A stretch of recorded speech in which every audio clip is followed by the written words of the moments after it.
Hey guys, while electrostatic TVs are fresh on everyone's mind, how about we do a little follow-up video where I take a look at the two sets I picked up at the recent Antique Radio swap meet.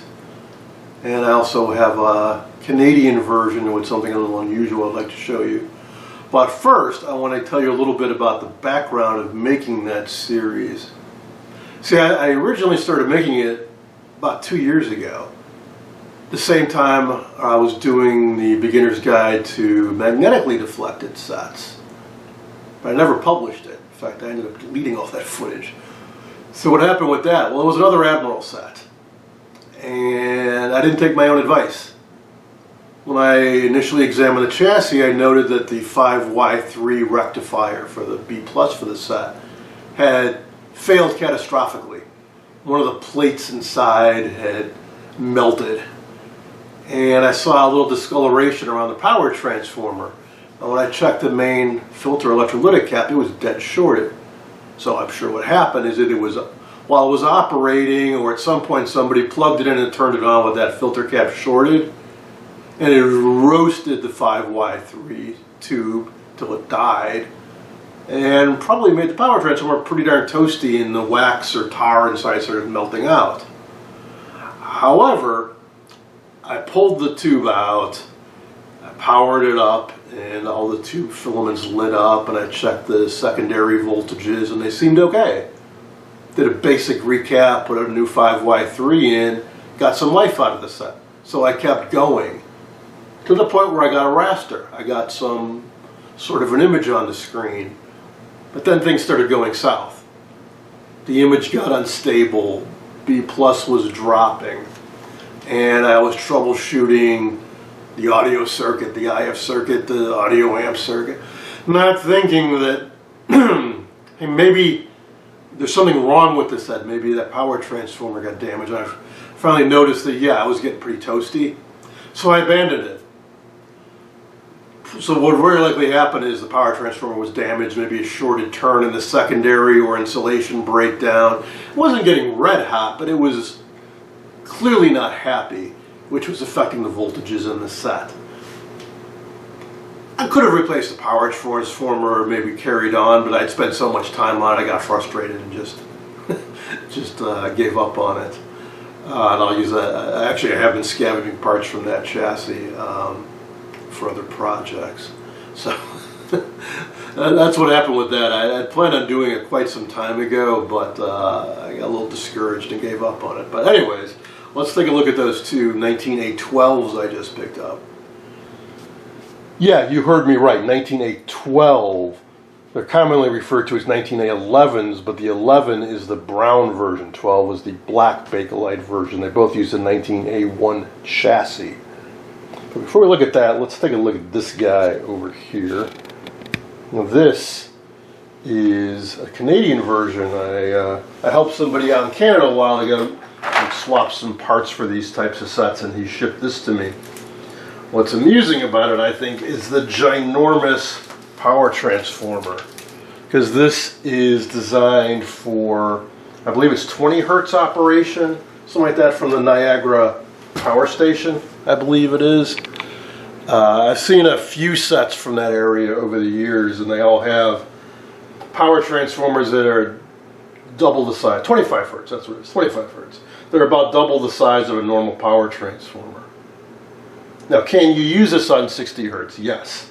And I believe the way it goes is they run a lot cooler, because they're oversized for the lower frequency. And typically the filter caps are beefed up as well to handle the higher, or the lower ripple frequency, and it requires more filtering. The tag on it's a little bit different too. Model number 19A11, it's a different font, different label than I see on the US sets. And it says Canadian Admiral Corporation Limited, Malton, Ontario. What's the story behind this? I already had parts scavenged out of it when I got it, so I'm just going to continue on and remove the rest of the goodies. Now, as for these guys, the cabinets are in good condition, and that's why I wanted them, and hopefully the picture tubes are too. The chassis, I could already tell even from just peeking at them, are rough. They're both corroded, one really bad. This one's so bad that even the control shafts are green with corrosion. It's probably in a very damp environment for a long time. So the chassis are kind of gross. Now, because these cabinets are Bakelite, they very often get broken. So I have more chassis than I do cabinets. So what I want to do is mix and match parts like that chassis I just mentioned had the bad power transformer, and try to make 2 good complete sets. Also, I did find some of the knobs in a bag inside the set, but not a complete set. The outer knobs, yeah, I think those are all there, plus I already had some spares. It's the inner knobs. The fine-tuning, especially on these Bakelite Admirals, it's really deep. They're not compatible with the knobs that they used on their console models. I think I have 1. And then the channel clunker is the same as they use on the console model, so those are pretty easy to get, except you need the black version for these sets, so that's the challenge there. Now the one I just did during that series was the 17T1, which has a different bezel and a different screen grill, but these are the more common ones. And yes, cleaning the speaker grill on any of these models is a colossal pain in the butt. They have all these recesses that are always filthy, they collect dust. Hours with Q-tips and Novus or your cleaner of your choice. I don't have any tricks or tips for that. It's just tedious. Enough about that, let's look inside. This is the nastier one, and I think the screws are missing from both of them. So we can just slide this out. Might have to disconnect. No, speaker's already disconnected. Wow, that is gross. Now, I don't usually wear gloves, but this has me wanting to grab a pair right now. Yeah, wow. Got all tubes though. Oh, just got to grab that power transformer. Ooh, the transformer on the tuner got back to side though. Wow. Well, the one good thing about glass is the glass, the Bakelite, not affected by this. Wow, the speaker cone is completely gone. I believe the guy who donated these said that there was a mouse house. So, wow, yeah. I'm looking at the chassis. It's a treat. So that will get thoroughly cleaned out, but otherwise the cabinet is in excellent condition. Okay, let's take a look at this. Wow, they even shoot through the support on the CRT. Oh, canvas strap up there. Oh man, I'm not sure where I want to grab this from. No, I'm just going to turn it upside down.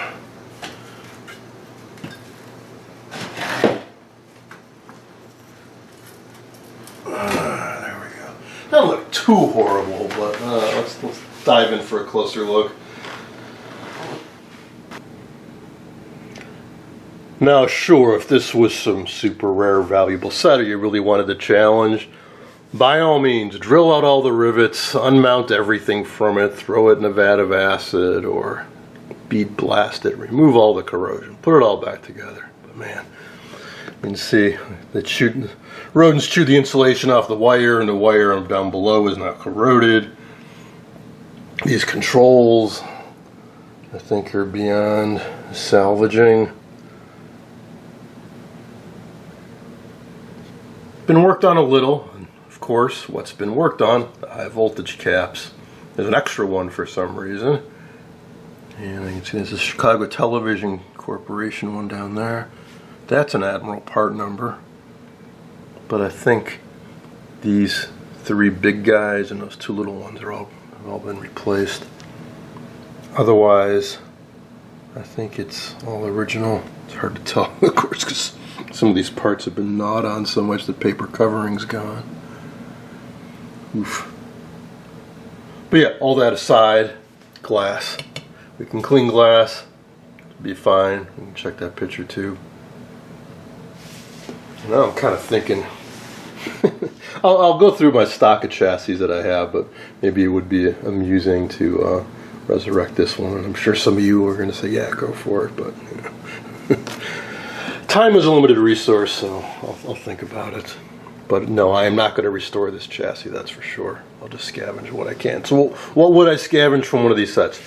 Of course, the high voltage coil, which, because it's in its own separate enclosure on top, may very well be just fine. I might take some of these just because some of them have nice graphics, like the one that actually say television capacitor on them underneath that wax. They're kind of fun for restuffing. These guys, because they have the plastic shafts, and there's really no modern equivalent for those. Those are the ones that have high voltage on them. That'd be worth taking.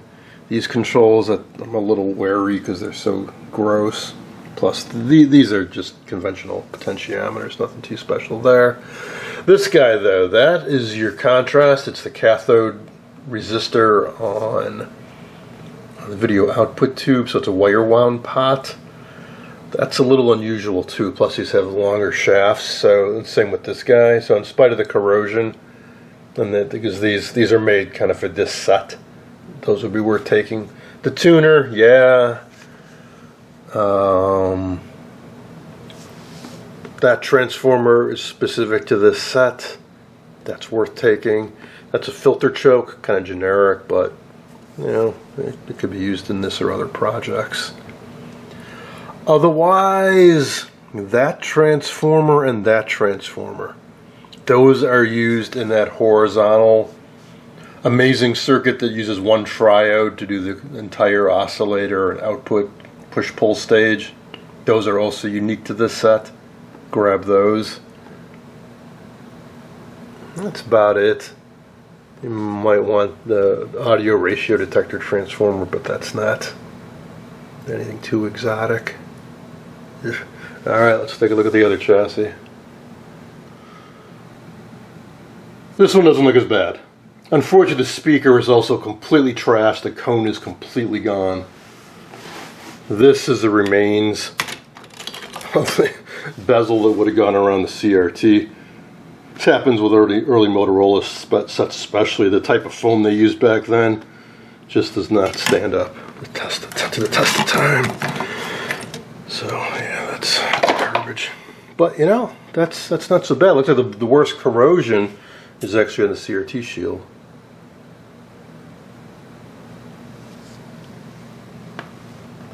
Well, and a note on the audio output transformer. Funny, it's got a Motorola tube in it. Alrighty, let's take a peek underneath. So, in comparison, that versus this. Yeah, this one I could see restoring. Rusty transformer, that could be dealt with. This one's been somewhat recapped. This one's in much better shape. Yeah, I would restore this set. So there's an original cap up here. These caps have not been gnawed on. The wire insulation is intact. A little bit of nudge here and there. So I really seem to like these transformers, but I could scavenge those from another set. And like I said, it's one of those that's unique to this set that would be tough to replace. Funny, they went after this cap on both sets, it seems like. Imagine they like the wax. They've tasted it. Oh, this one has 6 caps too. That's so odd. Why do I say it's odd? Because, well, if you watch that series, you need 4 coupling caps, 2 horizontal, 2 vertical. There's 4 caps, and then 1 filter cap for the high voltage supply, right? So why is there an extra one? I've seen this in another set, and I thought somebody added it on themselves. It's like an extra filter cap on this, but that must be factory if both these sets have it.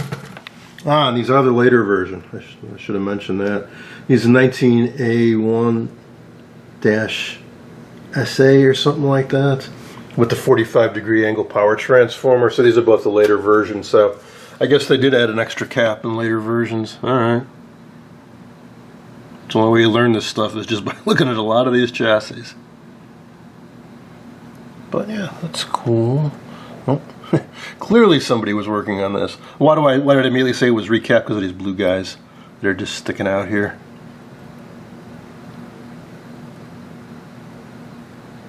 Duranite, capacitor, Aerovox. So somebody was troubleshooting it, somebody was tinkering with it. Heck, maybe they even got it working. Who knows? That's cool. That's cool. It's a drag about the speaker, though. Although, that's right, at that swap meet I did pick up a 4-inch round speaker that might very well fit into one of these sets. Now, the last challenge with these sets is they use those damn Tinnerman speed nuts to hold all this stuff in. So there's a screen, the screen bezel's intact on this one. But to hold the speaker in, there are molded posts in the Bakelite cabinet, and they use those spring steel clips they push on that are rather a challenge to get off. Yeah, there is a mythical tool that will pry those up and get them out, but I was just researching that the other day, and General Cement made them, GC Electronics, back in the day, and they're really hard to come by. So people recommend using little dental picks or pry bars, or just use a Dremel tool and grind them off, because if you put any pressure on those Bakelite posts, they break right off. But yeah, those speakers gotta go. Alright, so someday I'll get around to this. For sure I'll hose down the cabinets and get those speakers out as best I can and reuse both of them. This guy will not be restored. But yeah, I'm up for doing this one. It's still got the original Admiral tool. Alright, that's going to be it for a final look at some Admiral electrostatic sets. I think it'll be a while before I work on one of these, but hey, at least I have got all the odds and ends to make a few working sets. Thanks for watching.